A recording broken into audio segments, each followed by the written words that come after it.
রসুলের মেরাজকে বাস্তব যুগে সরাসরি মানবে না, সেই মুসলমান নামে কলঙ্ক, মুসলমান নামে বেঈমান। কথা বলেন ঠিক কিনা? আরো যে বলেন ঠিক কিনা? যারা আল্লাহ রসুলকে সরাসরি মেরাজ মানতে রাজি নয়, এরা মুসলমানের পরিচয় দিয়ে দেশে বাস করতে পারবে না। কথা বলেন ঠিক কিনা? আমাদের দেশে একটা বন্ধ আছে যার নাম গোলাম আহমদ কাদিয়ানী। সে আল্লাহ রসুলের মেরাজ মানতে রাজি নয়, সে আল্লাহ রসুলের শেষ নয় মানতে রাজি নয়, অথচ যে মুসলমানের পরিচয় দিয়ে দরবার করে আমার দেশের লাখ লাখ যুবক যুবতীদের ঈমান হারা করতেছে। কথা বলেন ঠিক কিনা? এই গোলাম আহমদ কাদিয়ানীকে অত করতে হবে। কথা বলেন ঠিক কিনা?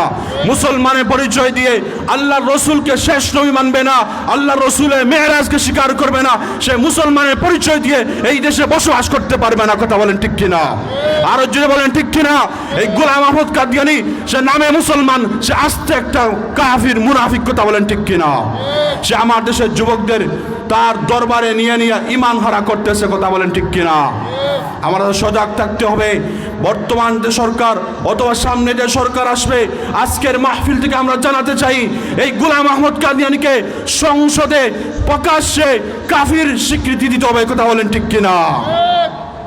ভাইরা আমার, আল্লাহ রসুলের মেরাজ সরাসরি রয়েছে এই রজব মাসের 27 তারিখ। আপনাদের সম্মুখে আল্লাহ রসুলের